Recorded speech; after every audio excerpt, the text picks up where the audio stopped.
Right, many of us remember the shocking images of babies being handed over to American soldiers by desperate Afghan parents in the chaos of the U.S. withdrawal from Afghanistan in 2021. Thousands of families were torn apart. According to the organization Afghan EVAC, more than 10,000 families remain separated. And the new Trump administration is making it increasingly difficult for Afghans who helped the U.S. military to be reunited with their families on American soil. In addition, the recent cuts to foreign aid by the U.S. mean that currently more than 80 women who fled the Taliban regime are at risk of imminent deportation back to Afghanistan and back to a very dangerous reality.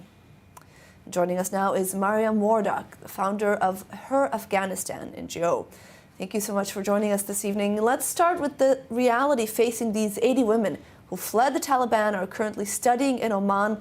What is likely to happen to them if they're sent back to Afghanistan? Well, if these women are forced to return to Afghanistan, they would face obviously severe restrictions on freedom, education, employment.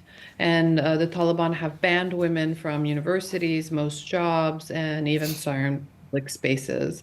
Many of these women have already fled once and would likely be viewed as suspicious, potentially facing some sort of persecution, harassment, or even imprisonment, depending on their Western associations. Right, and these are, as you mentioned, educated young women. Is there any hope that other countries may take them in?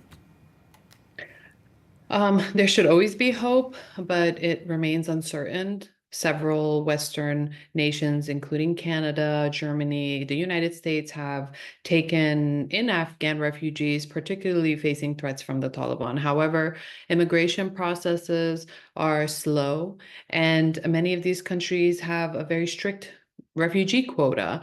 And now, with Trump's new policy of completely stopping visas for the Afghans, I see I see a very challenging future for many Afghans to enter the United States, but there is still some possibility in other countries. All right, and I want to go dive into this, the reality for those Afghans who did help the U.S. military. What are they looking at? What are they facing now under the Taliban rule? Both the ones that are in Afghanistan and the ones that are risk being sent back to Afghanistan. Well, let's talk about how United States actually managed their withdrawal. It was very horribly managed, and we've had many Afghans who didn't need to leave United States ended up leaving, and actually many Afghans who did leave Afghanistan and come to the US have returned back to Afghanistan because they had a very difficult time assimilating. Now, focusing on the Afghans who worked with US forces, such as translators, contractors, or government allies, uh, the ones who've had severe impact on operations with the Taliban, now they live in constant fear, despite the Taliban's claim of offering amnesty.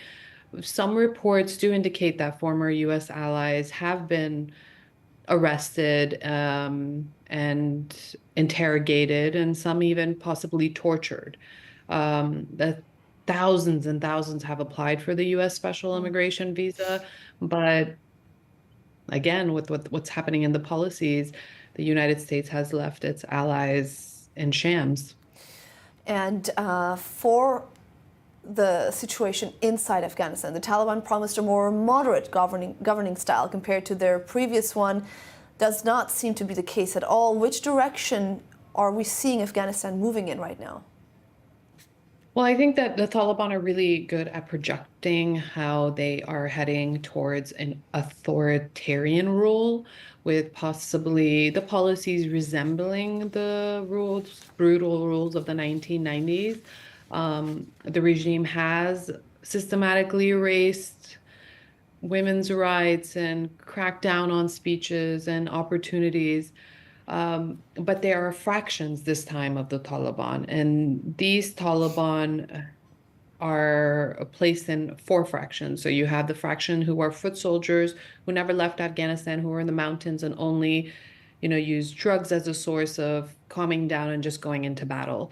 Then you have the Taliban, who is a Doha faction, who have been engaging with Westerners whose families live abroad and have seen life in a much more stable environment, who want some sort of peace and stability and are lenient to allowing more uh, freedom in Afghanistan. And then you have the Haqqani, which is the Pakistan fragment of the Taliban, who pretty much want Afghanistan to be disabled. And one of the main aspects of disabling them are women. And then you have the bureaucrats of Afghanistan who've been working and growing up with US influence. They know the US system, they've been educated by them the past 20 years, they know English, they went abroad to study and they come back, and many of them are Taliban and working in the Taliban government.